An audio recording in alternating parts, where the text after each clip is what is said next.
السلام علیکم ورحمۃ اللہ وبرکاتہ۔ بسم اللہ الرحمن الرحیم۔ اللہ کے نام سے شروع کرتے ہیں جو بڑا مہربان اور نہایت رحم کرنے والا ہے۔ پارہ نمبر 18 سورہ نور کی آیت نمبر 25 کے مطابق کہ یعنی گندیاں گندوں کے لیے ہیں اور گندے گندیوں کے لیے، اور ستھریاں ستھروں کے لیے ہیں اور ستھرے ستھریوں کے لیے، اور وہ پاک ہیں ان باتوں سے جو یہ کہہ رہے ہیں۔ کہ اگلی آیت میں کہ ان کے لیے بخشش اور عزت کی روزی ہے، یعنی قرآن کریم میں کسی گناہ پر ایسی تغلیظ اور تشدید اور تکرار اور تاکید نہیں فرمائی گئی جیسی کہ حضرت عائشہ رضی اللہ تعالیٰ عنہا کے اوپر بہتان باندھنے پر فرمائی گئی۔ اس سے سید عالم صلی اللہ علیہ وسلم کی رفت اور منزلت ظاہر ہوتی ہے، یعنی خبیث کے لیے خبیث لائق ہے، خبیثہ عورت خبیثہ مرد کے لیے، اور خبیث مرد خبیثہ عورت کے لیے، اور خبیث آدمی خبیث باتوں کے در پہ ہوتا ہے، اور خبیث باتیں خبیث آدمی کا وتیرہ ہوتی ہیں۔ پھر بیان فرمایا جاتا ہے کہ یعنی پاک مرد اور عورتیں جن میں سے حضرت عائشہ رضی اللہ تعالیٰ عنہا اور صفوان ہیں، تہمت لگانے والے خبیث بتائے گئے، یعنی ستھروں اور ستھریوں کے لیے جنت میں۔ اس آیت سے حضرت عائشہ رضی اللہ تعالیٰ عنہا کا کمال فضل و شرف ثابت ہوا کہ وہ طیبہ اور پاک پیدا کی گئی، اور قرآن کریم میں ان کی پاکی کا بیان فرما دیا گیا اور انہیں مغفرت اور رزق کریم کا وعدہ دیا گیا۔ حضرت ام المومنین عائشہ صدیقہ رضی اللہ تعالیٰ عنہا کو اللہ تعالیٰ نے بہت خصائص عطا فرمائے جو آپ کے لیے قابل فخر ہے۔ ان میں سے بعض یہ ہیں کہ جبریل امین سید عالم صلی اللہ علیہ وسلم کے حضور ایک حریر پر آپ کی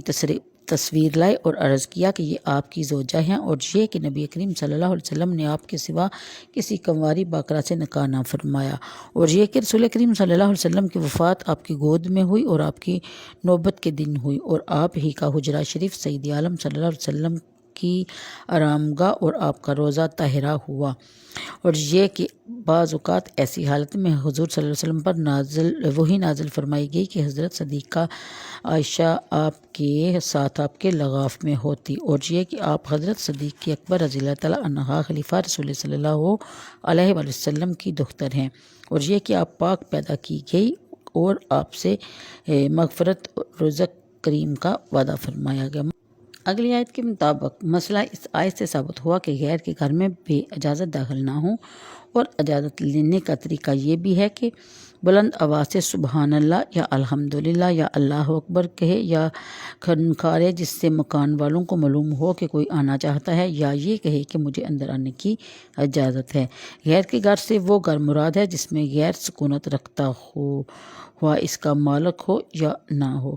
اگلی آیت کے مطابق مسئلہ غیر کے گھر جانے والے کی اگر صاحب مکان سے پہلے ہی ملاقات ہو جائے تو اول اسلام کرے پھر اجازت چاہے، اور اگر وہ مکان کے اندر ہو تو اسلام کے ساتھ اجازت چاہے، اس طرح کے کہے کہ السلام علیکم، کیا مجھے اندر آنے کی اجازت ہے؟ حدیث شریف میں ہے کہ اسلام کو کلام پر مقدم کرو۔ حضرت عبداللہ کی قرائت بھی اس پر دلالت کرتی ہے کہ ان کے قرائت یوں ہے حتیٰ تسلموا علی اہلہا وتستأذنوا، اور یہ بھی کہا گیا ہے کہ پہلے اجازت چاہے پھر اسلام کرے۔ پھر بیان فرمایا جاتا ہے کہ اگر دروازے کے سامنے کھڑے ہونے میں بے پردگی کا اندیشہ ہو تو دائیں بائیں یا کسی اور جانب کھڑے ہو کر اجازت طلب کی جائے۔ مسئلہ حدیث شریف میں ہے کہ اگر گھر میں ماں ہو جب بھی اجازت طلب کرے۔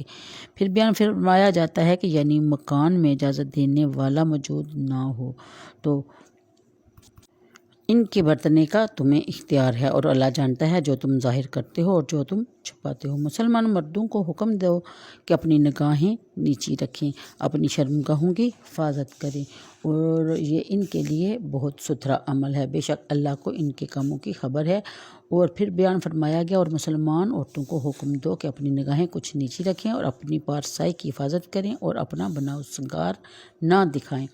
پھر بیان فرمایا جائے کہ مگر جتنا خود ہی ظاہر ہے، اور دوپٹے اپنے گریبانوں پر ڈالے رہیں اور اپنا سنگار ظاہر نہ کریں، مگر اپنے شوہروں پر یا اپنے باپ یا شوہروں کے باپ، اور یا اپنے بیٹے یا شوہروں کے بیٹے، یا اپنے بھائی یا اپنے بھتیجے یا اپنے بھانجے، یا اپنے دین کی عورتیں یا اپنی کنیزیں، یا جو اپنے ہاتھ کی ملک ہیں، یا نوکر، بشرطیہ کہ شہوت والے مرد نہ ہوں۔ آج کے لیے اتنا ہی، مجھے دیجیے اجازت، اللہ حافظ۔